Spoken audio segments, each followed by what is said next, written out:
தேவாதி தேவனை ஆராதிக்கும்படியாகவும் ஓய்வு நாளுக்குண்டான நன்மைகளையும் ஆசீர்வாதங்களையும் பெற்றுக்கொள்ளும்படியாகவும் ஒருமனப்பட்டு கூடி வந்திருக்கிற கர்த்தருடைய பிள்ளைகள் சபையார் யாவருக்கும் அருள்நாதர் இயேசு கிறிஸ்துவின் நாமத்தினாலே அன்பின் வாழ்த்துதலை நான் தெரிவித்துக் கொள்ளுகிறேன். உங்கள் யாவருக்கும் கிருபையும் சமாதானமும் உண்டாவதாக. இந்த நாளிலும் கர்த்தருடைய பெரிதான கிருபையினாலும் பரிசுத்த ஆவியானவருடைய வழிநடத்துதலோடும் வசனத்தின் ஆதாரத்தோடு கூட நாம் மலை பிரசங்கத்தை குறித்து நாம் தியானிக்க போகிறோம். அதற்கு ஆதாரமாக எடுத்து வாசிக்கலாம். மத்தேயு எழுதின சுவிசேஷத்தின் நற்செய்தி நூல் 5வது அதிகாரம் 1வது வசனத்தை ஒருவர் வாசிக்க நாம் யாவரும் கேட்கலாம். அவர் திரளான ஜனங்களை கண்டு மலையின் மேல் ஏறினார். அவர் உட்கார்ந்த பொழுது அவருடைய சீஷர்கள் அவரிடத்தில் வந்தார்கள். ஆமீன், ஹல்லேலூயா. ஒரு ஆமீன் சொல்ல கேட்கலாம். அவர் இயேசு திரளான ஜனங்களை கண்டு மலையின் மேல் ஏறினார். அவர் திரளான ஜனங்களை கண்டு மலையின் மேல் ஏறினார். கடந்த வாரத்திலே மலையின் மேல் ஏறுதல் அதனுடைய உலக பிரகாரமான அர்த்தத்தையும் ஆவிக்குரிய அர்த்தத்தையும் நாம் தியானித்தோம். மலையின் மேல் ஏறுதல் என்றால் என்ன? தேவ சமூகத்திலே சென்று தேவனுடைய பாதத்திலே காத்திருத்தல். அது மலையின் மேல் ஏறுதலை அடையாளப்படுத்துகிறது. தேவ சமூகத்திலே அமர்ந்திருக்கிற, தேவ சமூகத்திலே காத்திருக்கிற, தேவனுடைய பாதத்தை பிடித்து போராடுகிற யாக்கோபை போல பிந்தி தனித்திருக்கிற சூழ்நிலைகளையும் தேவனோடு கூட போராடுகிற ஒரு அனுபவம், அது மலை ஏறுகிற அனுபவத்தை கொண்டது. ஒரு ஆமென் சொல்லுங்க பார்க்கலாம். கர்த்தர் ஆண்டவருடைய பிள்ளைகள் ஒவ்வொருவரும் அந்த மலை ஏறுகிற அனுபவத்தை தன்னுடைய வாழ்நாட்கள் கொள்ள வேண்டும் என்று ஆண்டவர் விரும்புகிறார். அல்லேலூயா. ஒரு பெற்றோர்களுக்கு என்ன விருப்பம் என்று சொன்னால், பிள்ளைகள் தன்னிடத்திலே வர வேண்டும் என்று பெற்றோர்கள் ஆசைப்படுவோம். ஆமென். இந்த இடத்துல நிறைய தாய்மார்கள் தகப்பன் இருக்கிறீங்க. நம்மளுடைய இருதயத்தில் நம்முடைய பிள்ளைகளை குறித்து ஒரே ஒரு எண்ணம் தான் இருக்கும். ஒவ்வொரு நாளும் பிள்ளைகள் நம்மளிடத்திலே வந்து நம்மளிடத்திலே அன்பாய் பேச வேண்டும். எத்தனை பேருக்கு அந்த ஆசை இருக்கு? இருக்கிறவங்க மாத்திரம் ஒரு ஆமென் சொல்லுங்க பார்க்கலாம். அதே போல நம்முடைய பரம பெற்றோனாகிய கர்த்தராகிய தேவன் அவருடைய இருதயத்திலையும் ஒரு வாஞ்சை. அது என்னன்னா, என்னுடைய பிள்ளைகள் என்னுடைய சாயலின்படி என்னுடைய ரூபத்தின்படி படைக்கப்பட்ட என்னுடைய பிள்ளைகள் அனுதினமும் என்னை தரிசிக்க வேண்டும், அனுதினமும் என்னுடைய பாதத்தில் வந்து அமர வேண்டும் என்று கர்த்தர் சித்தமுள்ளவராய் இருக்கிறார். அல்லேலூயா. அப்போ அனுதினமும் ஆண்டவருடைய பாதத்திலே அமர்ந்து அவருடைய சித்தத்தை செய்கிறதான ஒவ்வொரு பிள்ளைகளும் மலை ஏறுகிற அனுபவத்தை நாம் கொண்டிருக்கிறோம். ஒரு ஆமென் சொல்ல கேட்கலாம். ஆமென். அதற்கு ஆதாரமாக எடுத்து வாசிக்கலாம். யாத்திராகமத்தின் புஸ்தகம் 24வது அதிகாரம் 12வது வசனத்தை ஒருவர் வாசிக்க நாம் யாவரும் கேட்கலாம். யாத்திராகமம் 24:12வது வசனம். அப்பொழுது கர்த்தர் மோசேயை நோக்கி, அப்பொழுது கர்த்தர் தம்முடைய தாசனாகிய மோசேயை நோக்கி, நீ மலையின் மேல் என்னிடத்திற்கு ஏறி வந்து, நீ மலையின் மேல் என்னிடத்திற்கு ஏறி வந்து அங்கே இரு. அங்கே இரு. நான் சொல்லும் பொழுது மற்ற காரியத்தை வாசிக்க கேட்கலாம். தேவன் தன்னுடைய தாசனாகிய மோசேயை பார்த்து சொல்லுகிறார், மோசே, நீ மலையின் மேல் ஏறி வந்து என்னிடத்தில் இரு. ஒரு ஆமென் சொல்லுங்களேன். என்னிடத்தில் இரு. அப்போ மலையின் மேல் ஏறுதல் எதை அடையாளப்படுத்துகிறது என்று சொன்னால், தேவனை தரிசிக்கிறதை அடையாளப்படுத்துகிறது. எந்த ஒரு பிள்ளை தேவனை தரிசிக்க பிரயாசப்படுகிறானோ, எந்த ஒரு பிள்ளை கர்த்தருடைய சமூகத்தில் உபவாசித்து அவருடைய சமூகத்தில் அமர்ந்திருந்து அவருடைய சத்தத்தை கேட்க வேண்டும் என்று பிரயாசப்படுகிறார்களோ, அவர்கள் மலைக்கு மேல் ஏறி வருகிற மோசேயை போல் ஆண்டவருடைய சமூகத்தில் கடந்து வருகிறவர்களாய் இருக்கிறார்கள். ஹல்லேலூயா.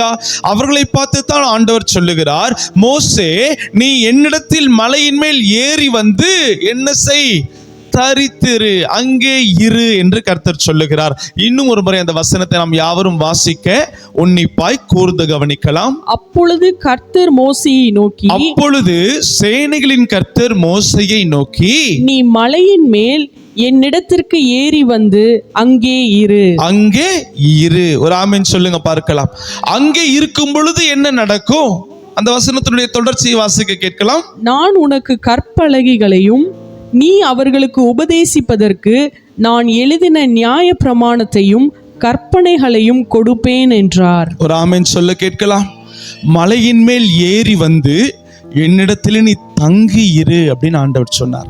சொன்னதுக்கு பிற்பாடு கர்த்தர் இப்படியாய் ஒரு காரியத்தை சொன்னார், நான் எழுதி வைத்திருக்கிற கட்டளைகளையும் கற்பனைகளையும் நியாய பிரமாணங்களையும் உன்னிடத்திலே கொடுப்பேன். ஹல்லேலூயா. அப்போ ஒரு தேவ பிள்ளை மலையின் மேல் ஏறி தேவனை தரிசிக்கும் பொழுது கர்த்தர் தம்முடைய வார்த்தைகளை அவருக்கு கொடுக்கிறார். இந்த நாளிலே நம்முடைய வாழ்க்கையிலே ஆண்டவருடைய வார்த்தை, ஆண்டவருடைய வழி நடத்துதல் நமக்கு தேவை, நமக்கு வேண்டியதா இருக்கிறது.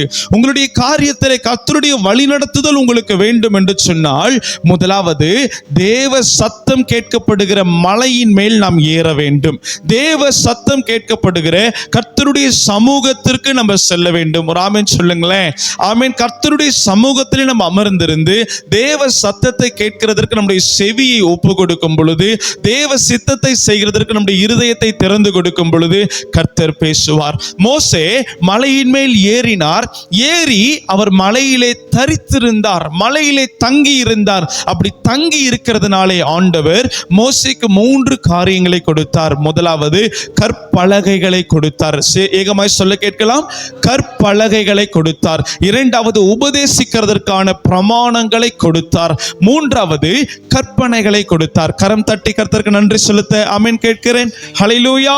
அப்போ மலையின் மேல் ஏறி தரித்திருக்கும் பொழுது தேவ வார்த்தை வெளிப்படுகிறது. ஒரு இடத்துல தேவ வார்த்தை திட்டமும் தெளிவுமாய் வெளிப்படுகிறது என்று சொன்னால் அந்த இடத்துல நன்மைகளும் செழிப்பும் உண்டாயிருக்கும். உங்களுடைய வாழ்க்கையிலே நீங்கள் நன்மைக்காக பிரயாசப்படுகிறீர்களா?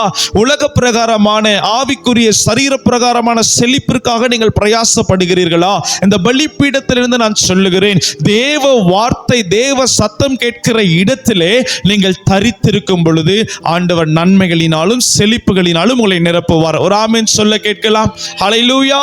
இந்த இடத்திலே மோசே தேவனுடைய சத்தத்தை கேட்கிறதற்காக தேவ சமூகத்திலே அவர் தரித்திருக்கிறார்.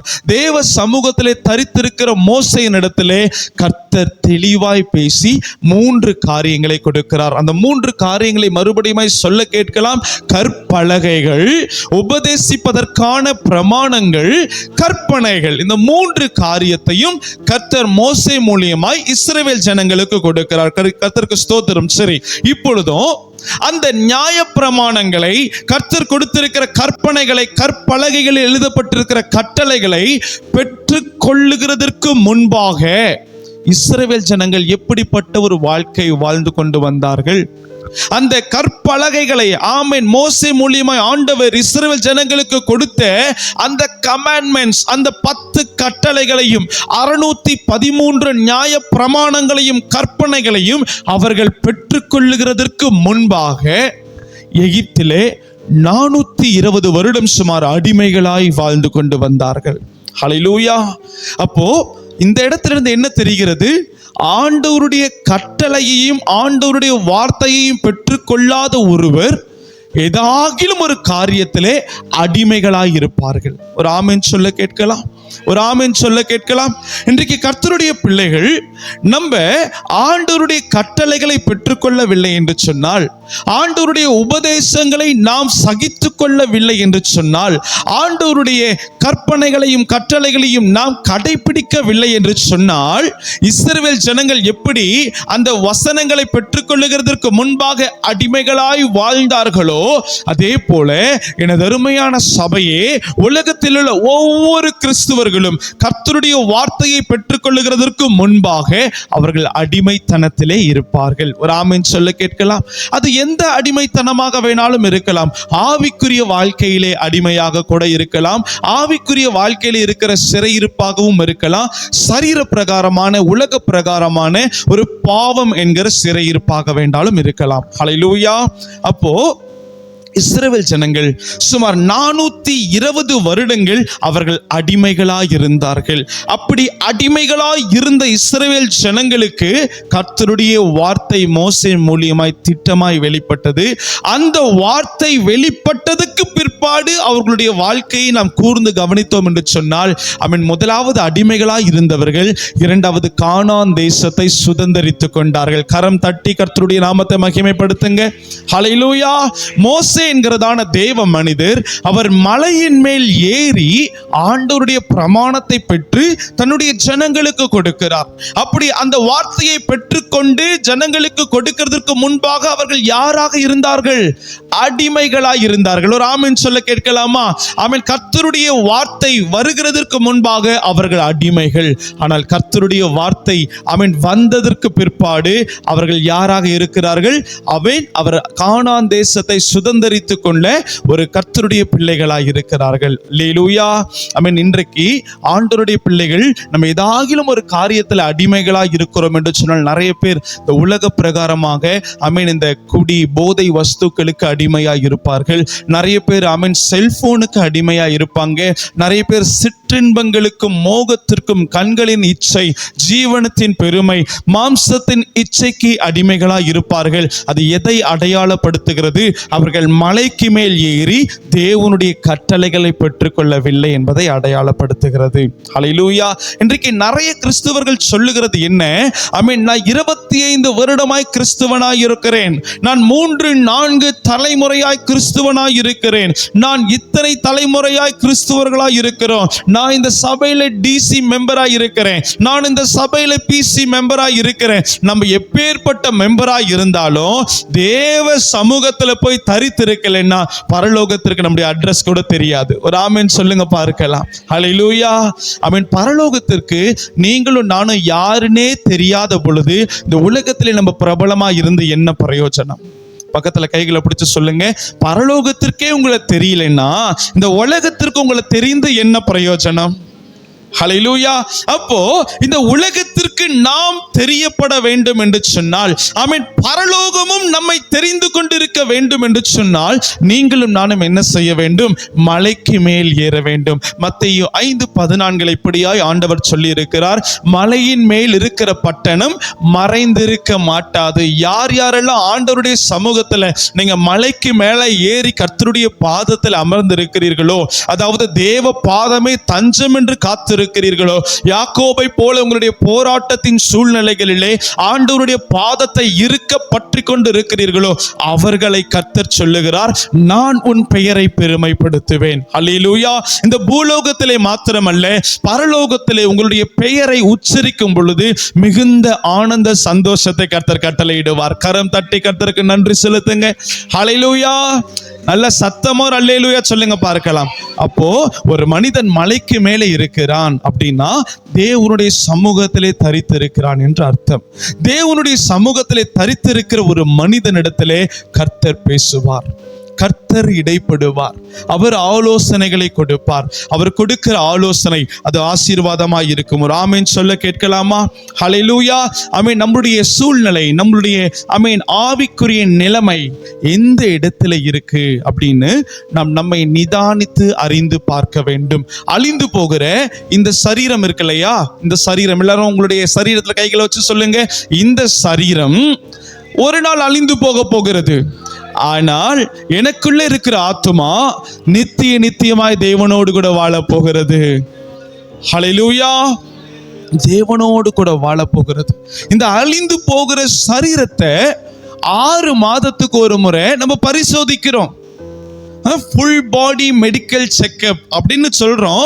ஒரு சில ஆயிரங்கள் செலவு செய்து உச்சன் தலையிலிருந்து உள்ளம் பாதம் வரைக்கும் எனக்கு சுகர் லெவல் கரெக்டா இருக்கா, எனக்கு பிபி கரெக்டா இருக்கா, வேற என்னென்னலாம் கரெக்டா இருக்கா, எல்லாமே கரெக்டா இருக்கா அப்படின்னு சொல்லி இந்த சரீரத்தை ஒவ்வொரு 6 மாதத்திற்கு ஒரு முறை மருத்துவர்களிடத்துல கொண்டு சென்று நாம் பரிசோதிக்கிறோம். அது நல்லதுதான், இதை குறித்து நான் எதுவும் சொல்லவில்லை.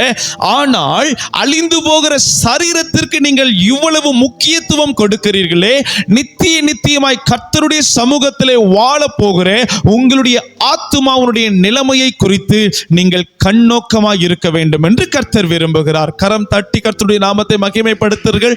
ஹல்லேலூயா. நம்முடைய சரீரத்திற்கு குறித்து நம்ம ரொம்ப கன்சர்னா, ரொம்ப கருத்தோடு கவனித்துக் கொள்ளுகிறோம். ஆனால் நம்முடைய ஆத்துமா அது மலையின் மேல் ஏறுகிறதா? நம்முடைய ஆத்துமா கர்த்தருடைய ஆலயத்திற்கு போவோம் வாருங்கள் என்ற சத்தத்தை கேட்ட உடனே அது மகிழ்ச்சியிலே துள்ளி குதிக்கிறதா? நம்முடைய ஆத்துமா ஆண்டவருடைய பாதத்திலே அமருகிற அந்த தனி ஜெபத்திற்காக ஏங்கி ஏங்கி ஏங்கி காத்திருக்கிறதா? அப்படிங்கிறத நம்ம சோதித்து பார்க்க வேண்டும். ஒரு ஆமென் சொல்லுங்களேன். அநேக கர்த்தருடைய பிள்ளைகள் ரட்சிக்கப்பட்ட அந்த புது நாட்களிலே ஆமென் கர்த்தராக இயேசு கிறிஸ்துவை சொந்த ரட்சகராய் ஏற்றுக்கொண்ட அந்த நாட்களிலே ஒவ்வொரு நாளும் எப்போ ஞாயிற்று ஞாயிற்றுக்கிழமை வரும்னு நம்ம காத்திருப்போம். எத்தனை பேர் அந்த அனுபவத்தோடு கூட இருந்தீங்க? ஹல்லேலூயா. ஆனால் நாட்கள் போக போக போக ஏன் தான் இந்த ஞாயிற்றுக்கிழமை என்ன பண்ணுது, எவ்வளவு சீக்கிரத்துல வந்துருதே அப்படின்னு எண்ணுகிற ஒரு நிலைமை கிறிஸ்துவர்களுக்குள்ள, ஆவிக்குரிய சபையில் இருக்கிறவர்களுக்குள்ள வரும் என்று சொன்னால் அவர்கள் மலையின் மேல் ஏறுகிற அந்த அனுபவத்தை விட்டு விட்டார்கள் என்று அர்த்தம். அல்லேலூயா. ஒரு ஆமென் சொல்ல கேட்கலாம்.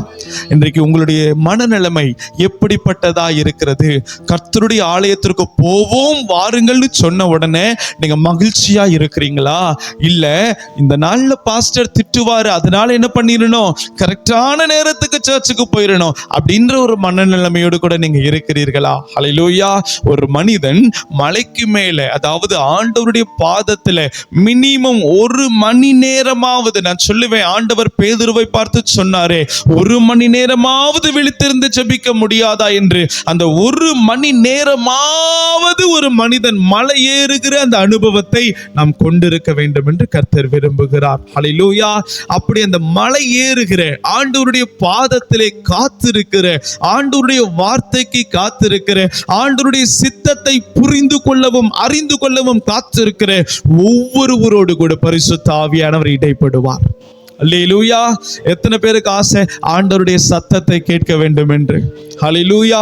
எத்தனை பேருக்கு ஆசை பரிசுத்த ஆவியானவருடைய வழி நடத்துதல் என் வாழ்க்கையிலே காணப்பட வேண்டும் என்று? ஹல்லேலூயா. அப்ப அதற்கு ஒரே ஒரு நடைமுறை தான், ஆண்டவருடைய பாதத்திலே நாம் காத்திருக்க வேண்டும். எந்த ஒரு ஆத்துமா கர்த்தருடைய பாதமே தஞ்சம் என்று மரியாளை போல எடுபடாத நல்ல பங்கை தெரிந்து கொள்ளுகிறார்களோ அவர்களிடத்திலே கர்த்தர் பேசுவார். ஹல்லேலூயா. ஆண்டவர் மரியாளோடு பேசுகிற கர்த்தர் உங்களோடு கூட பேச வேண்டும் என்று அவர் விரும்புகிறார். பக்கத்துல கைகளை பிடிச்சு சொல்லுங்க, பிரதர் சிஸ்டர், ஏசப்பா இன்னைக்கு உங்க கூட பேச வேண்டும் என்று விரும்புகிறார். ஹல்லேலூயா. அவர் நம்மோடு கூட பேச விரும்புகிறதான சேனைகளின் தேவனாகிய கர்த்தர். அப்போ இஸ்ரவேல் ஜனங்களுக்கான ஆலோசனை, இஸ்ரவேல் ஜனங்களுக்கான ஒரு விதிமுறைகள், கர்த்தருடைய சொந்த பிள்ளைகளுக்கென்று ஒரு நடைமுறைகள். அந்த நடைமுறைகள் எந்த இடத்திலிருந்து கிடைக்கப்பட்டது என்று சொன்னால், அது மலைக்கு மேலே மோசே தரித்திருக்கும் பொழுது மாத்திரமே ஆண்டவர் மோசேயினுடைய கரங்களிலே கொடுத்தார். இன்னைக்கு நமக்கும் ஆண்டவர் விதிமுறைகளை கொடுத்திருக்கிறார். மோசே மூலியமாய் ஆண்டவர் கொடுத்த அந்த நடைமுறைகளை, அந்த கிறிஸ்துவ விதிகளை இந்த நாள் வரைக்கும் நீங்களும் நானும் கடைபிடித்து வருகிறோம். எதனால? அவர் போய் உடனடியா வாங்கிட்டு வரல, அவர் கர்த்தருடைய சமூகத்துல போய் அவர் தரித்திருக்கிறார். இந்த நாளில் இந்த பிரசங்கத்தினுடைய சத்தத்தை கேட்கிற உங்களுக்கு நான் சொல்லுகிறேன், நான் ஆண்டவருடைய சமூகத்தில் போய் உட்கார்ந்த உடனே ஆண்டவர் ஒரு PDF கொடுத்துட்டு இதை இன்றைக்கு பிரசங்கிக்க வேண்டும் என்று கர்த்தர் தரவில்லை. அவருடைய பாதத்திலே மலையேறுகிற அந்த அனுபவத்தை பெற்றுக்கொண்டு மலையின் மேல் ஏறி அப்பாவுடைய பாதத்தை பிடித்து கொண்டு, தகப்பனே இன்றைக்கு உம்முடைய பிள்ளைகள் வருவார்களே, அவர்களுக்கு ஆவிக்குரிய விருந்தை நான் ஆயத்தப்படுத்த வேண்டுமே, ஆவிக்குரிய போஜனத்தை நான் செய்து கொடுக்க வேண்டுமே, என்ன காரியத்தை செய்ய வேண்டும் நீர் சொல்லும் ஐயா, அந்த காரியத்தை சமைத்து உம்முடைய பிள்ளைகளுக்கு கொடுக்க நான் ஆவலோடு இருக்கிறேன் என்று அப்பா சமூகத்திலே தரித்திருந்ததான வேளையில அவர் தம்முடைய வார்த்தையை கொடுத்திருக்கிறார். ஒரு ஆமென் சொல்லுங்க பார்க்கலாம். ஹல்லேலூயா. அப்போ ஆண்டவருடைய சத்தத்தை கேட்க வேண்டும் என்று நம்ம நினைக்கிறோம். ஆண்டவருடைய வழி நடத்துதல் நம்முடைய வாழ்க்கையில கிரியை செய்ய வேண்டும் என்று நினைக்கிறோம். அப்ப நம்ம செய்ய வேண்டியது என்னன்னா, மலையேறுகிற அனுபவத்தை நாம் கொள்ள வேண்டும். இன்னைக்கு அநேக பாரம்பரிய திருச்சபைகள், ஒரு காலத்துல பாரம்பரிய திருச்சபைகள் இந்த தேசத்திற்கு மகிமையான மிகப்பெரிய ஆசீர்வாதமாய் இருந்தது. ஆனால் நாட்கள் போக போக அவர்கள் ஜெபம் அப்படின்னு சொன்னாலே ஒரு 5 நிமிடத்திலே முடிக்கிற பரமண்டல ஜெபத்தையே செய்து கொண்டு வருகிற ஒரு சூழ்நிலை. நான் எல்லாரையும் சொல்லல. ஆனால் ஆவிக்குரிய சபை அப்படின்னா ஆவியானவருடைய சித்தத்தை செய்கிற சபை. ஒரு காலத்துல ஆவிக்குரிய சபை எப்படி இருக்கும்னா, சபையில் இருக்கிற ஊழியரிடத்திலே மாத்திரம் ஆண்டவர் இடைப்பட மாட்டார், சபையில் இருக்கிற விசுவாசிகளிடத்திலே ஆண்டவர் இடைப்படுவார். சபையில் இருக்கிற விசுவாசிகளுடைய ஒவ்வொரு காரியத்தையும் ஆண்டவர் பேசுவார். விசுவாசிகள் மினிமம் குறைந்தபட்சம் 1 மணி நேரமாவது ஜெபிக்கிற ஒரு அனுபவத்தை கொண்டிருக்கிறார்கள். இன்றைக்கு என்னால் கேட்க முடியும் தேவ பயத்தோடு, இந்த இடத்துல எத்தனை பேர் நாள் ஒன்றுக்கு 1 மணி நேரம் வீதம் நீங்கள் ஜெபிக்கிறீர்கள்? கரங்களை உயர்த்த வேண்டாம். எத்தனை பேர் நீங்க ஒரு நாளைக்கு 1 மணி நேரமாவது அப்பாவுடைய பாதத்தில் உட்கார்ந்து இருக்கிறீங்க? ஆண்டவருடைய சமூகத்துல அட்லீஸ்ட் 1 மணி நேரம். நம்ம சொல்ற காரியம் என்ன தெரியுமா? பாஸ்டர், நான் காலையில 7 மணிக்கு வேலைக்கு போனேன்னா ராத்திரி 7 மணிக்கு தான் என்னால வரேன். நிறைய காரியம் இருக்கு பாஸ்டர். நான் அதுக்கு முன்னாடி பிள்ளைகளுக்கு சமைக்கணும், கணவருக்கு சமைக்கணும், மனைவிக்கு காரியங்கள், இந்த மாதிரி ஒவ்வொரு காரியங்கள், என் குடும்ப காரியங்கள் இருக்கு. ஒவ்வொன்றையும் நான் செய்து கொண்டு வருகிறேன். இதற்கு மத்தியில எனக்கு எதற்கு டைம் இல்லை? சொல்லுங்க பார்க்கலாம். ஜெபிக்க நேரம் இல்லை. இந்த கந்தாகே மந்திரியை குறித்து நம்ம வேதத்திலே பார்த்திருக்கிறோம். அவர் ஒரு தேசத்தினுடைய மந்திரி. அவர் தேவாலயத்திற்கு, எருசலேம் தேவாலயத்திற்கு வந்து ஆண்டவரை தொழுது கொண்டு அவர் மறுபடியுமாய் தன்னுடைய தேசத்திற்கு திரும்பும் பொழுது அந்த ரதத்திலே என்ன செய்து கொண்டு வந்தாராம்? ஏசாயா ஆகமத்தை அவர் திறந்து படித்துக் கொண்டிருந்தார். அந்த ஆகமத்தை படிக்கும் பொழுது அவருக்கு ஒரு வாக்கியம் விளங்கவில்லை. அதனால் அவர் தேவனை நோக்கி கூப்பிட்டார், ஆண்டவரே, எனக்கு இந்த வாக்கியம் விளங்கவில்லை. என் தேவன் அவருடைய ஊழிய தூதனாய் இருக்கிற பிலிப்புவை அழைத்து அந்த காரியத்திற்கு ஒரு வியாக்கானத்தை கொடுத்தார். ஹல்லேலூயா. எனக்கு நிறைய பேர் சொல்றோம், பாஸ்டர் எனக்கு டைம் இல்லை பாஸ்டர், எனக்கு ஜெபம் பண்ண டைம் இல்லை பாஸ்டர், ஆண்டவருடைய பாதத்துல உட்கார எனக்கு டைம் இல்லை பாஸ்டர். ஹல்லேலூயா. அப்படி சொல்லுகிறதற்கு நம்மளால முடியாது. அப்படி சொல்றோம்னா என்ன தெரியுமா சொல்றோன்னு அர்த்தம்? பொய் சொல்றோம்னு அர்த்தம். பக்கத்துல கைகளை பிடிச்சு சொல்லுங்க, நீங்க அப்படி சொன்னீங்கன்னா பொய் சொல்றீங்கன்னு அர்த்தம். நல்ல முகத்தை பார்த்து சொல்லுங்க, கோவப்பட மாட்டாங்க. நம்ம சபை மக்கள் தான். அல்லேலூயா. ஆமா, நேரம் இல்லைன்னு சொன்னா என்ன பண்ண மாட்டீங்க? பொய் சொல்றவர்களாய் இருப்பீர்கள். அல்லேலூயா, ஸ்தோத்திரம். நம்முடைய தாவீதை குறித்து நம்ம பார்த்து இருக்கிறோம். சமஸ்த இஸ்ரவேலின் ராஜா. அந்த தாவீது சொல்லுகிறார், ராஜாவுக்கு எவ்வளவு வேலைமா இருக்கும் சொல்லுங்களேன்? எவ்வளவு வேலை இருக்கும்ல. நாட்டினுடைய மக்களுக்கு நியாயம் விசாரிக்கணும், நாட்டில் இருக்கிற அதிபதிகளை விசாரிக்கணும், போர்க்காலாட்கள் சிப்பாய்களை ஆயத்தப்படுத்தணும். இப்படிப்பட்ட அநேக பலதரப்பட்ட வேலைகளிலும் அவர் சொல்லுகிறார், நான் அந்தி சந்தி மத்தியான வேலைகளிலே தேவனுடைய வசனத்தை தியானிப்பேன், நான் தியானிக்கையில் அக்கினி மூண்டது. அவ்வளவு பிஸியான இருக்கிற ஒரு மனுஷன் ஆண்டவருடைய வார்த்தையை வாசிக்க மாட்டாராம், தியானிப்பாராம். ஆண்டவருடைய வார்த்தையை வாசிக்கிறது சுலபம், ஆண்டவருடைய வார்த்தையை தியானிக்கிறது அது மலையேறுகிற ஒரு அனுபவத்தை கொண்டு வந்து சேர்க்கும். கரம் தட்டி என் ஆண்டவருக்கு நன்றி செலுத்துங்க பார்க்கலாம். ஒரு ஆமென் சொல்ல கேட்கலாமா? ஹல்லேலூயா. அப்போ இஸ்ரவேல் ஜனங்களுக்கென்று ஒரு வரையறை, இஸ்ரவேல் ஜனங்களுக்கென்று வாழ்க்கை நடைமுறைக்கான ஒரு ஆலோசனை, கர்த்தருடைய சொந்த ஜனங்களுக்கென்று ஒரு கட்டுப்பாடு. அது எந்த இடத்திலிருந்து வந்தது? தேவனுடைய தாசனாகிய மோசே அவர் மலையின் மேல் ஏறி தேவனுடைய பாதத்திலே தரித்திருக்கிற வேளையிலே அவர் ஆலோசனைகளையும் கற்பனைகளையும் உபதேசங்களையும் கட்டளைகளையும் கர்த்தர் கொடுத்தார். இன்றைக்கு ஆண்டவர் நம்மளிடத்திலையும் அநேக கட்டளைகளை கொடுக்க வேண்டும் என்று பிரியப்படுகிறார். அநேக காரியத்தை குறித்து நாம் கலங்கி கொண்டிருக்கிறோம், ஒரு ஆலோசனைக்காக நம்ம கலங்கி கொண்டிருக்கிறோம். இந்த காரியத்தை இப்படி நடத்தலாமான்னு தெரியாதபடி நம்ம கலங்கி கொண்டிருக்கிறோம். அந்த கலக்கத்திற்கான பதில் மலைக்கு மேலே இருக்கு. எங்க இருக்கு? ஏகமாய் சொல்ல கேட்கலாம், எங்க இருக்கு? மலைக்கு மேலே இருக்கு. அல்லேலூயா. ஆண்டவர் அவருடைய இருதயத்தை நான் உங்களுக்கு சொல்லவா? ஒரு வசனத்திலே இந்த தெய்வத்துடைய இருதயத்தை உங்களுக்கு நான் காண்பிக்க முடியும். எடுத்து வாசிக்கலாம். சங்கீதம் 32வது அதிகாரம் 8வது வசனத்தை ஒருவர் வாசிக்க சபை கவனித்து கேட்க வேண்டும் என்று கேட்கிறேன். நான் உனக்கு போதித்து நீ நடக்க வேண்டிய வழியை உனக்கு காட்டுவேன். உன்மேல் என் கண்ணை வைத்து என்னுடைய கண்ணை வைத்து உனக்கு ஆலோசனை சொல்லுவேன். ஏகமாய் ஒரு ஆமென். Price God. ஆண்டவருடைய இருதயத்தை நான் உங்களுக்கு காண்பிக்கிறேன். அவர் முதலாவது நமக்கு போதிக்க வேண்டும் என்று அவர் விரும்புகிறார். நாம் எது நன்மை, எது தீமை, எது செய்யத்தக்கது, எது செய்யத்தகாதது, எப்படி நடந்து கொள்ள வேண்டும், எப்படி நடந்து கொள்ளக்கூடாது, ஒரு விசுவாசி அவனுடைய காரியம் என்ன, அவன் எப்படியெல்லாம் தன்னுடைய வாழ்க்கையை நடத்த வேண்டும், ஒரு ஊழியன் அவன் எப்படியெல்லாம் தன்னுடைய வாழ்க்கையை நடத்த வேண்டும் என்று ஆண்டவர் போதனை செய்கிறதற்காக அவர் ஆவலோடு கூட காத்திருக்கிறாராம். ஆவலோடு கூட காத்திருக்கிறார். நான் உனக்கு போதித்து நீ நடக்க வேண்டிய வழியை உனக்கு காட்டுவேன். இந்த உலகத்தில் இருக்கிற எல்லாரும் நடக்கிற அதே மாதிரி நீங்களும் நானும் நடக்க போகிறது இல்ல. உங்களுக்கும் எனக்கும் ஆண்டவர் ஒரு நடையை வைத்திருக்கிறார்.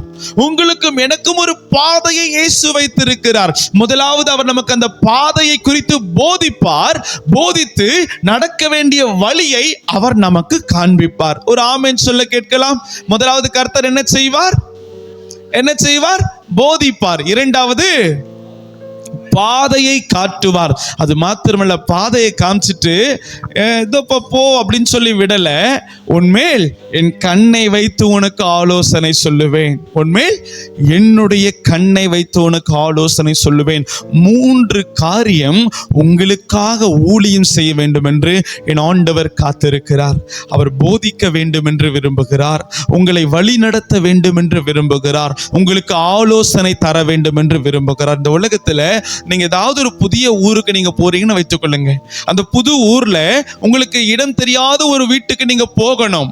அப்படி நீங்க போகும் பொழுது அந்த வீட்டுக்கான விலாசம் உங்களுக்கு தெரியலன்னா என்ன செய்வோம்? ஒரு குறிப்பிட்ட நபர் இடத்திலே நம்ம கேட்போம், பிரதர் இந்த ஊருக்கு நான் எங்க போகணும், எப்படி போகணும்னு கேட்போம். கேட்பீங்களா மாட்டீங்களா? ஒரு ஆமீன் சொல்லுங்க. இப்பெல்லாம் கூகுள் மேப்னு ஒன்று கையில் வந்துட்டு அந்த கூகுள் மேப் உங்களை சுத்த விட்டுரும். ஒரு ஆமீன் சொல்லுங்களேன். ஆமா, ஒரு சகோதரர் இடத்துல போய் இந்த விலாசத்திற்கு நான் எப்படி போனையா சொல்லுங்க அப்படின்னு கேட்கும் பொழுது அந்த நபர் ஸ்ட்ரைட்ல போங்க, லெஃப்ட்ல போங்க, ரைட்ல போங்கன்னு இருக்கிற இடத்துல இருந்து என்ன பண்ணிடுவார்? சொல்லி டைரக்ட் பண்ணிடுவார். ஹல்லேலூயா. ஆனா நம்ம ஒரு 2-3 சந்தெல்லாம் திரும்பினதுக்கு அப்புறம் அந்த பிரதர் லெஃப்ட சொன்னாரா, ரைட்ட சொன்னாரா, வலது கையை சொன்னாரா, இடது கையை சொன்னாரா, மல்லிகை கடை சொன்னாரா, காய்களாம் கடை சொன்னாரா, எந்த கடையை தாண்டி போகணும்னு தெரியலையே. அல்லேலூயா.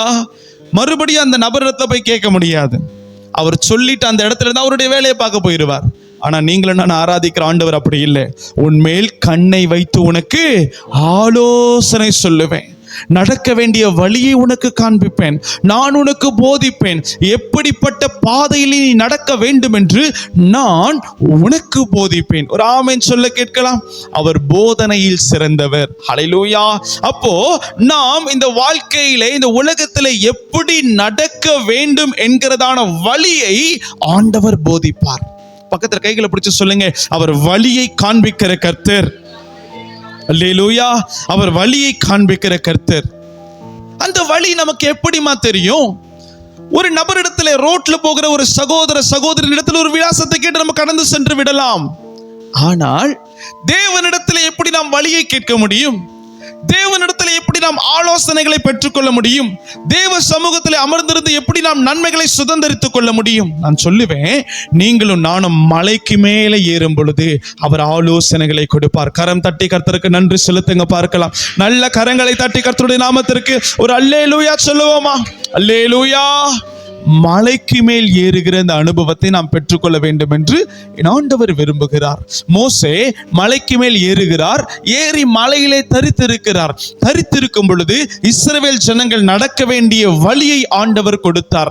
இஸ்ரவேல் ஜனங்கள் கடைபிடிக்க வேண்டிய கட்டளைகளை ஆண்டவர் கொடுத்தார். இஸ்ரவேல் ஜனங்கள் கை கொள்ள வேண்டிய கற்பனைகளை ஆண்டவர் கொடுத்தார். அதே போல அன்றைக்கு உயிரோடு இருந்த ஜீவிக்கிற அதே கர்த்தர் இன்றைக்கு உங்களுக்கு மத்தியில் ஜீவித்துக் கொண்டிருக்கிறார். கரம் தட்டி ஆண்டவருக்கு நன்றி செலுத்துவோம். ஹல்லேலூயா. நம்முடைய வாழ்க்கையிலே ஒரு ஆலோசனை தேவைப்படுகிறது அல்லவா? நீங்களும் நானும் நம்முடைய வாழ்க்கையினுடைய சுய விருப்பத்தின்படி அமைத்துக் கொண்டோம் என்று சொன்னால் அது கண்ணிகளை வரவழைக்க வாய்ப்புகள் உண்டு. அப்போ தேவன் கொடுக்கிற ஆலோசனை அது ஆச்சரியமானதா இருக்கும். அது எப்படி இருக்கும்? பக்கத்துல கைகளை பிடிச்சு சொல்லுங்க, தேவன் கொடுக்கிற ஆலோசனை அது ஆச்சரியமானதா இருக்கும். ஹல்லேலூயா.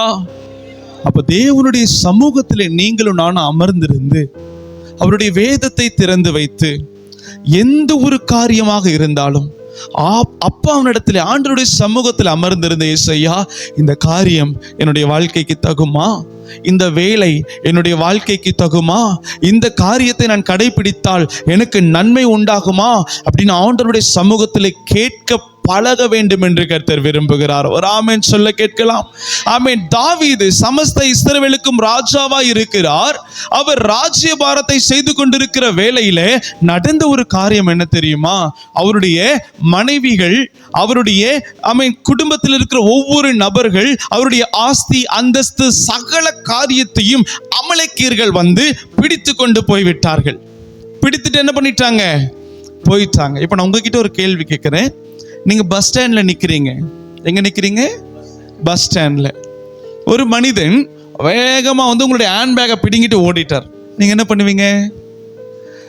ஏதாவது நம்ம மாம்ச பிரகாரமா நம்ம எங்க தான் ஓடுவோம்? அந்த மனிதனை துரத்துகிறதற்காக நம்ம பிரயாசப்படுவோம். ஆனால் தாவீது தன்னுடைய சகல காரியத்தையும் ஒரு மனிதன் எடுத்துக்கொண்டு போய்விட்டான் என்று தெரிந்த உடனே அவன் போய் பிடிக்கிறதுனால என்னால ஒன்றும் செய்ய முடியாதுன்னு சொல்லி அவன் வலதுபுறமாய் திரும்பி தேவனுடைய சமூகத்திற்கு ஓடினான். இன்றைக்கு நிறைய பேர் நம்ம மாம்சமாய் ஒரு காரியத்தை பிடிக்கணும்னு ஓடி ஓடி ஓடி ஓடி பார்க்கிறோம். அந்த இடத்துல என்ன நடக்குது? அவர்கள் நம்மை மீறி ஓடி போகிறார்கள். ஆனா எந்த ஒரு மனிதன் தேவனுடைய சமூகத்திலே தரித்து தேவனுடைய பாதத்தில் அமர்ந்திருக்கிறானோ கர்த்தர் அந்த மனிதனை கொண்டே பெரிய காரியங்களை செய்வார். அல்லேலூயா. அவர் நம்மை கொண்டு பெரிய காரியத்தை செய்ய வேண்டும் என்று கர்த்தர் விரும்புகிறார். உங்களையும் என்னையும் கொண்டு ஆண்டவர் ஒரு பெரிய ரட்சிப்பை உண்டுபடுத்த வேண்டும் என்று கர்த்தர் விரும்புகிறார். அல்லேலூயா. ஆமென். கர்த்தருடைய சமூகத்திலே நம்ம அமர்ந்திருந்து கர்த்தருடைய பாதத்திலே ஆலோசனைகளை கேட்டு பழக வேண்டும் என்று என் ஆண்டவர் விரும்புகிறார். அவருடைய பெயரே ஆலோசனையில் ஆச்சரியம் உள்ளவர்.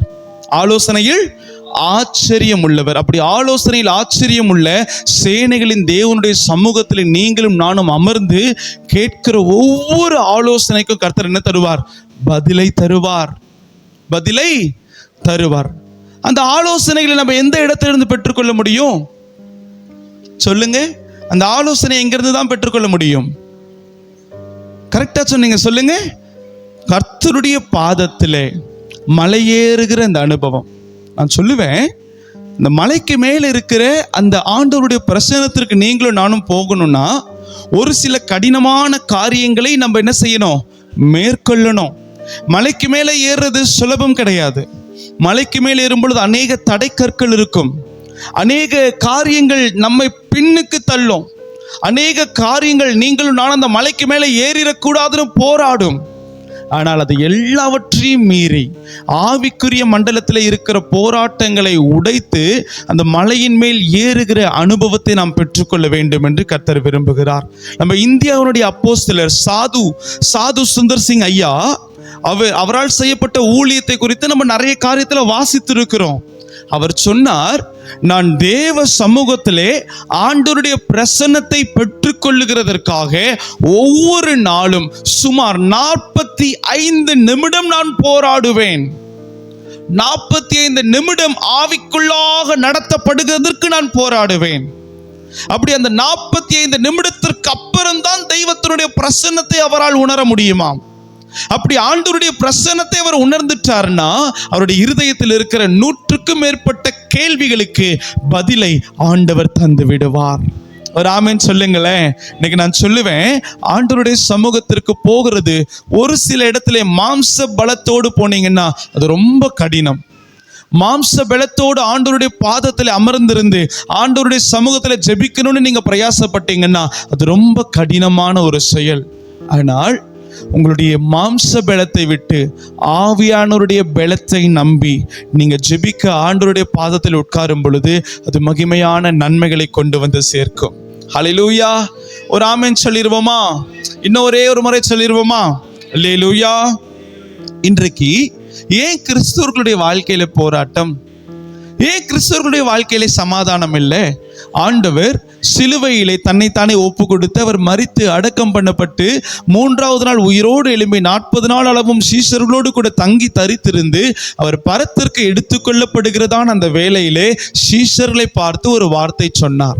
அது என்னன்னா, என்னுடைய சமாதானத்தையே உங்களுக்கு வைத்து போகிறேன். அப்போ கிறிஸ்துவர்களுக்கு ஒரு வாக்குத்தத்தம் ஒவ்வொருவருக்கும் உண்டு.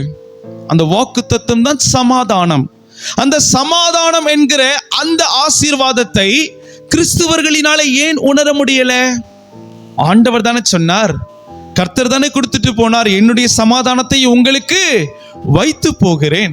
அப்ப அந்த சமாதானத்தை நம்மால் ஏன் புரிந்து கொள்ள முடியல, ஏன் அனுபவிக்க முடியலைன்னா, ஒவ்வொரு வாக்குத்தத்தத்திற்கு பிற்பாடு ஒரு நிபந்தனைகள் காணப்படும், ஒரு நிபந்தனைகள் காணப்படும். அப்ப என்ன நிபந்தனை இந்த இடத்திலே காணப்படுகிறது? எந்த இடத்திலே சமாதானத்தை ஆண்டவர் தருவார்? ஆலோசனைக்காரர்கள் அநேகம் இருக்கிற இடத்திலே சமாதானங்கள் உண்டாகும். அப்போ ஆலோசனை கேட்கிற ஒரு நபரிடத்திலே நாம் ஆலோசனை கேட்க வேண்டும். இந்த உலகத்துல எல்லாரிடத்திலும் நம்ம என்ன பண்றோம்? ஆலோசனைகளை கேட்கிறோம். ஆனா கர்த்தர் சொல்றார், நான் உனக்கு ஆலோசனை தருவேன். அல்லேலூயா. ஒரு ஆமென் சொல்ல கேட்கலாம். ஆமென். சங்கீதம் 32:8 உன்மேல் என் கண்ணை வைத்து உனக்கு ஆலோசனை தருவேன்.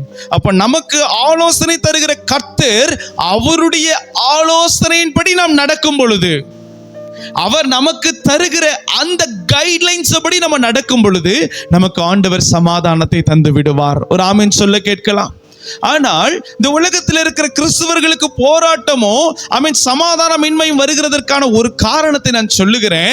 நம்ம ஆலோசனை கர்த்தரிடத்திலே ஆலோசனை கேட்காமல் இந்த உலக பிரகாரமாய் அனுபவம் மிக்கவர்களிடத்திலே ஆலோசனை கேட்கிறோம். சரிதானா நான் சொல்றது? சரிதானே நான் சொல்றது? சரியா இருந்தா ஒரு ஆமென் சொல்லுங்க பார்க்கலாம். ஒரு ஆமென் சொல்ல கேட்கலாம். நல்ல ஒரு அல்லேலூயா.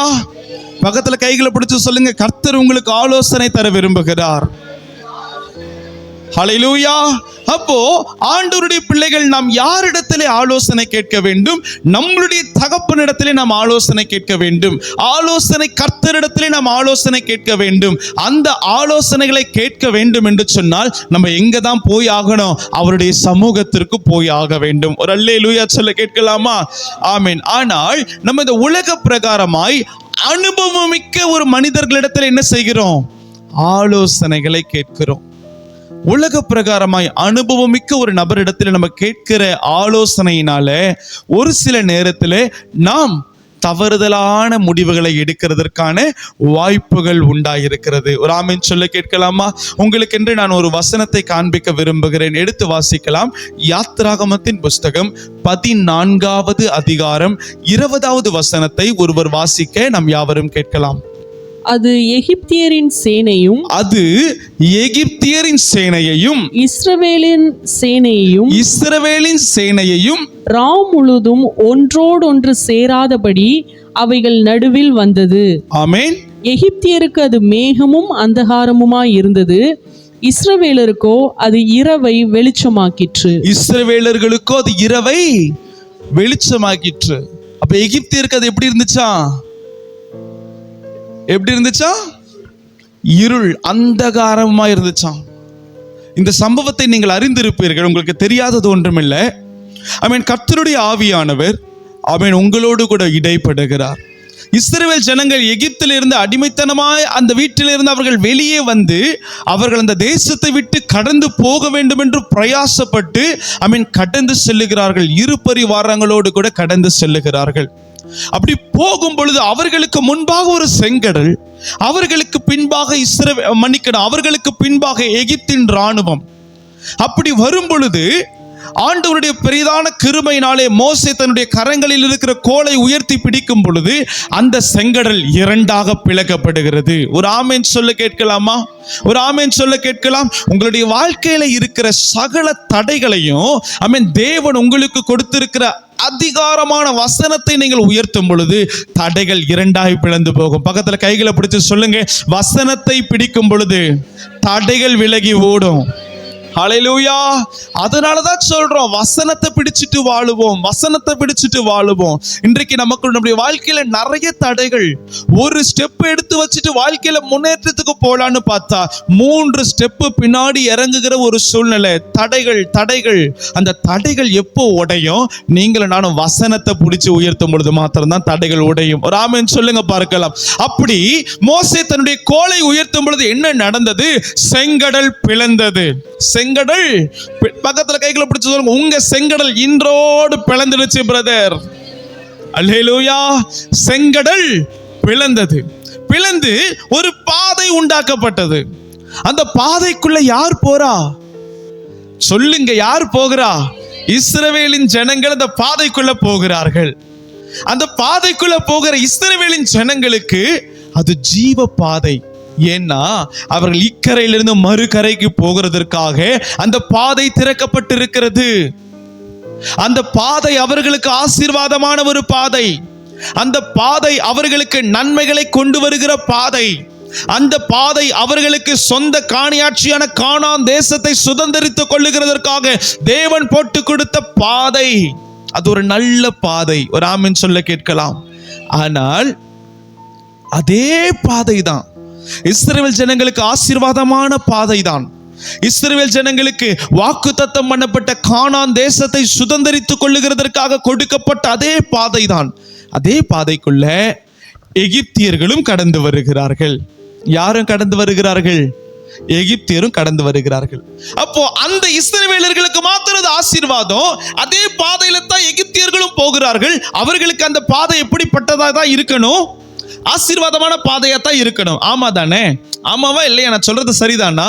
ஆனா வசனம் சொல்லுகிறதை மறுபடியும் ஒரு வாசிக்க நாம் யாவரும் உன்னிப்பாய் கவனித்து கேட்கலாம். அது எகிப்தியரின் சேனையும், அது எகிப்தியரின் சேனையும், இஸ்ரவேலரின் சேனையும், இஸ்ரவேலின் சேனையும் ராமுழுதும் ஒன்றோடொன்று சேராதபடி அவைகள் நடுவில் வந்தது. எகிப்தியருக்கு அது மேகமும் அந்தகாரமுமாய் இருந்தது. எகிப்தியருக்கு அது எப்படி இருந்துச்சா? மேகமும் அந்தகாரமும். சொல்லுங்க, எகிப்தியருக்கு அது மேகமும் அந்தகாரமும். இஸ்ரவேலருக்கோ அது இரவை, இஸ்ரவேலர்களுக்கோ அது இரவு தான், ராத்திரி தான். ஆனா அவர்களுக்கு அது வெளிச்சத்தை கொண்டு வருகிற பாதையா இருந்தது. ஆமே, நம்ம என்ன தெரியுமா செய்யறோம்? நம்முடைய வாழ்க்கையில ஒரு முன்னேற்றத்திற்காக நம்ம இந்த உலகத்திலே அனுபவம் மிக்கவர்களிடத்திலே அவர்களுடைய வழிகளை தெரிந்து கொள்ளுகிறதற்காக நம்ம போகிறோம். ஒரு நபரிடத்துல, பிரதர் எனக்கு இந்த சிக்கல்ல நான் மாட்டிட்டு இருக்கிறேன், எனக்கு ஒரு ஆலோசனை கொடுங்கன்னு சொல்லும் பொழுது அந்த பிரதர் என்ன செய்வார்னா அவர் சந்தித்த அந்த பாதையை நமக்கு ஆலோசனையாய் கொடுப்பார். அவர் தன்னுடைய வாழ்க்கையிலே நன்மைகளை ருசி பார்த்த அந்த பாதைகளை நமக்கு ஆலோசனைகளாய் கொடுப்பார். ஒரு ஆமென் சொல்ல கேட்கலாம். ஆனால் அந்த பாதை அவருக்கு நன்மையை கொடுத்தது. அதே பாதையில் ஒருவேளை நீங்களும் நானும் போவோம் என்று சொன்னால் அது நமக்கு அந்தகாரத்தை உண்டு பண்ண வாய்ப்புகள் உண்டு. அல்லேலூயா. அப்ப மனிதர்கள் கொடுக்கிற ஆலோசனை அப்படித்தான். ஒரே பாதை தான், செங்கடல் பிளக்கப்பட்டது, ஒரு பாதை உண்டானது. அதே பாதைக்குள்ள ஒரு ஜனக்கூட்டங்கள் போகிறார்கள். அந்த ஜனக்கூட்டங்களை கர்த்தர் ஆசீர்வதித்து கானானுக்கு நேராய் கொண்டு செல்லுகிறார். அவர்களுக்கு பின்பாக அதே பாதையிலே மனிதனுடைய ஆலோசனையின்படி அவனுடைய சித்தத்தின்படியே ஒருத்தன் வருகிறார். எகிப்தியருடைய ராணுவம். அந்த ராணுவத்திற்கு அது அந்தகாரமுமாய் இருந்தது. அல்லேலூயா. அப்ப மனுஷன் கிட்ட கேட்கிற ஆலோசனை எப்படிப்பட்டதான ஒரு ஆலோசனையா இருக்கும்?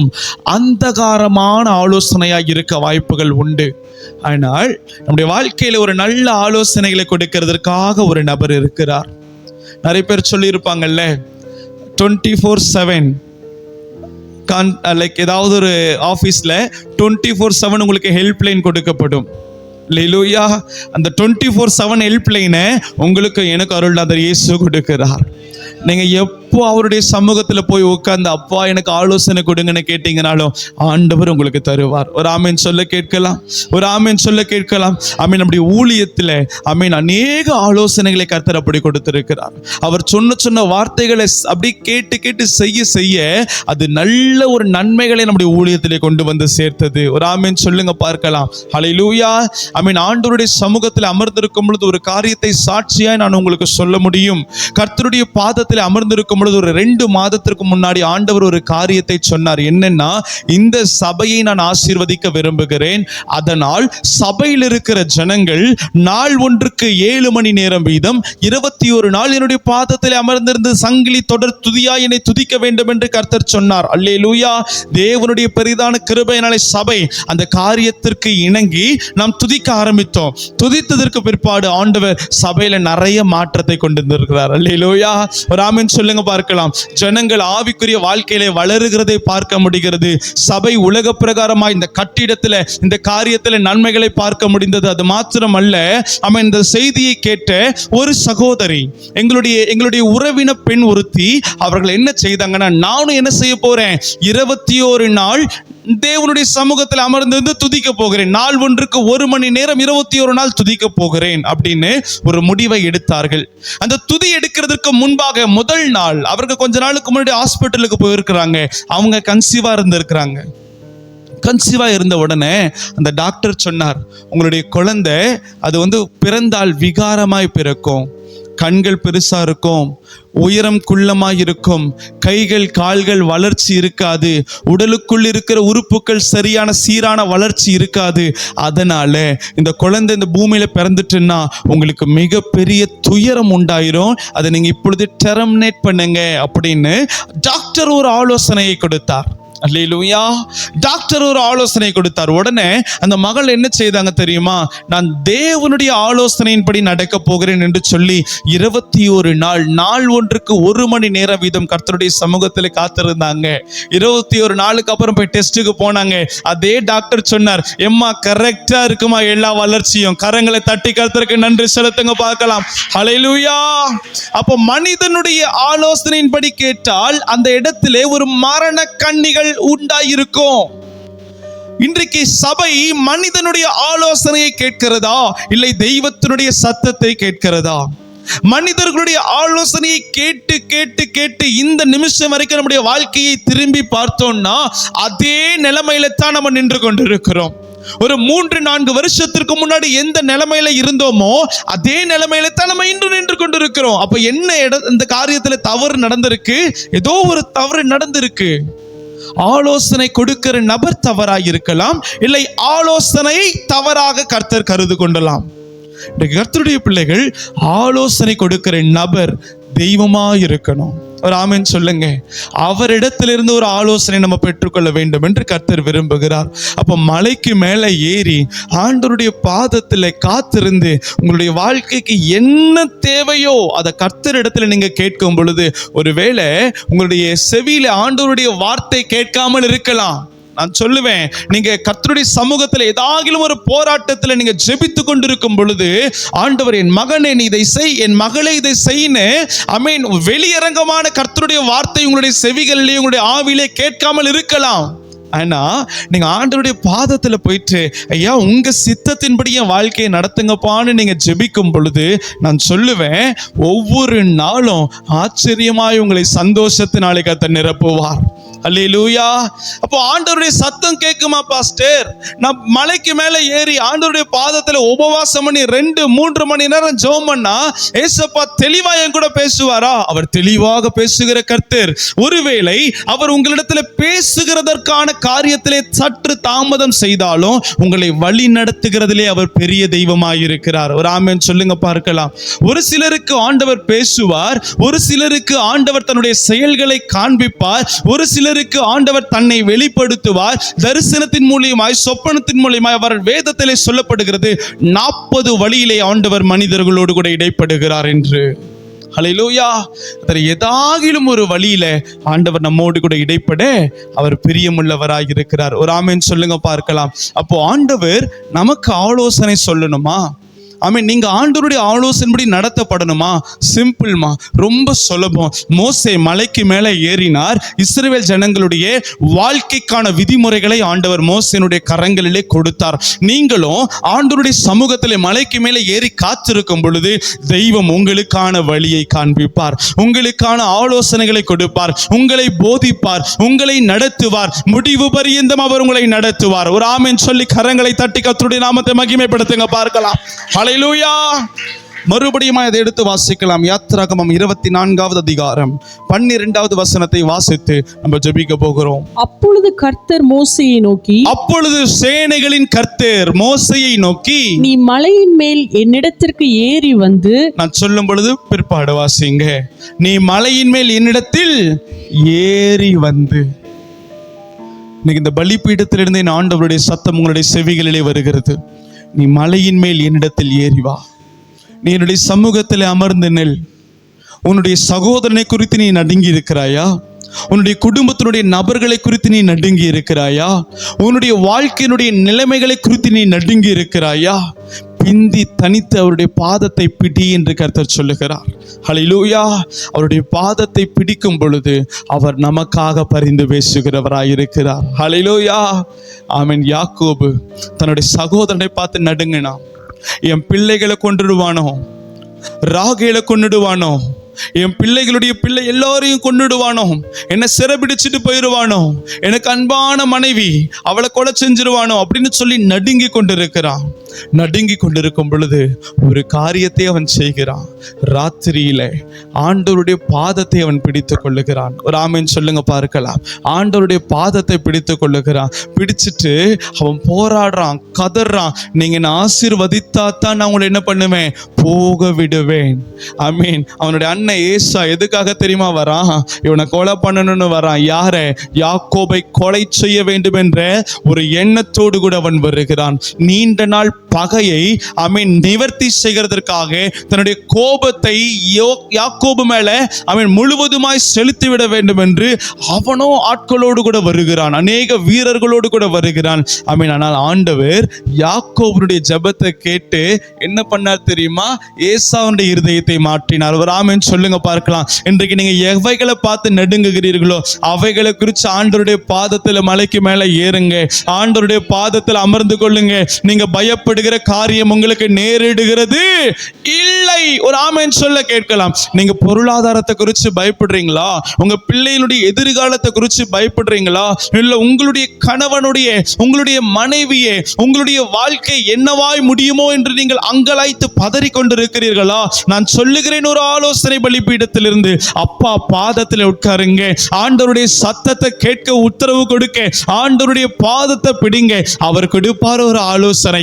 அந்த ஆலோசனையின்படி நீங்கள் செய்யும் பொழுது மகிமையான நன்மைகளை நீங்கள் பெற்றுக்கொள்ள முடியும். கரம் தட்டி கர்த்தருடைய நாமத்தை மகிமைப்படுத்துவோம். ஹல்லேலூயா. அப்போ ஆண்டவர் நமக்கு தருகிற ஆலோசனைகளை குறித்து ஆமென் நம்ம வைராகியம் பாராட்டணும். உலக பிரகாரமாய் அனுபவம் மிக்கவர்கள் நமக்கு ஆலோசனை கொடுப்பாங்க. அது அவர்களுக்கு ஆசீர்வாதமான பாதையாய் அமைந்தது. அது நமக்கும் ஆசீர்வாதமான பாதையாய் அமையும் என்று 100% யாராலும் சான்று தர முடியாது. நான் சொல்லுவேன், ஆண்டவர் இந்த உலக பிரகாரமாய் உங்களுக்கு முன்பாய் 1000 கதவுகள் திறந்திருந்தாலும் அவர் திறக்கிற கதவு வித்தியாசமா தான் இருக்கும். ஆமென் சொல்லுங்களேன். அவர் திறக்கிற கதவு ஒரு ஆச்சரியமான கதவாய் தான் இருக்கும். அல்லேலூயா. ஆமென். நம்முடைய சபை கட்டுமான காரியத்திற்காக ஆமென் நம்ம கடந்த வருடங்கள் முழுக்க நம்ம ஜெபித்துக் கொண்டிருந்தோம். நமக்கு தெரியுமா, ஒவ்வொரு நாள் ராத்திரி 7 மணிலிருந்து 8 மணி வரைக்கும் நம்ம ஆண்டவருடைய சமூகத்துல சபையினுடைய கட்டுமான காரியங்களுக்காக நம்ம ஜெபித்தோம். நடந்த காரியம் என்ன? ஆச்சரியமாய் கதவுகள் திறக்கப்பட்டது. கர்த்தர் ஆலோசனைகளை கொடுத்தார். என் சபையில பலிபீடம் இப்படி அமைக்கப்படணும், என் சபையில செவுறுகள் இப்படி அமைக்கப்படணும், என் சபையில இப்படியாய் ஞானஸ்நானம் தொட்டி அமைக்கப்படணும் அப்படின்னு ஆண்டவர் நமக்கு ஆலோசனை கொடுத்தார். அந்த ஆலோசனை இப்படி நடக்கும் பொழுது மகிமைகளை சுதந்தரிக்க கர்த்தர் உதவி செய்தார். அல்லேலூயா. இப்போ கர்த்தர் நமக்கு தருகிற ஆலோசனை அது மகிமையை கொண்டு வந்து சேர்க்கும். அந்த ஆலோசனையை நீங்கள் நான் எங்க தான் பெற்றுக்கொள்ள முடியும்? சொல்லுங்க பார்க்கலாம். தேவனுடைய பாதத்திலே. ஹல்லேலூயா. அவருடைய பாதத்திலே அமர்ந்திருந்து நம்ம கேட்கிற ஒவ்வொரு ஆலோசனைகளையும் ஆண்டவர் ஆச்சரியமாய் நமக்கு நடத்தி தருவார். ஸ்தோத்திரம். இப்போ கர்த்தருடைய பிள்ளைகள், நீங்களும் நானும் பிரச்சனைகளை அனுபவிக்கிறது உண்மைதான். ஒவ்வொரு நாளும் கண்ணீரின் பள்ளத்தாக்கின் ஊராய் ஒருவர் நடந்து போகிறது உண்மைதான். எல்லாத்திற்கும் ஒரே வழி நான் சொல்லுவேன், அப்பா பாதத்துல. அப்பா பாதத்துல மலையேறுகிற அந்த சமூகத்துல நீங்களும் நானும் அமரும் பொழுது அவர் பேசுவார், அவர் தலையாட்டுவார். ஹல்லேலூயா. ஆமென். யாவரும் ஜெபிக்கும்படி நாம் எழுந்து நிற்கலாம்.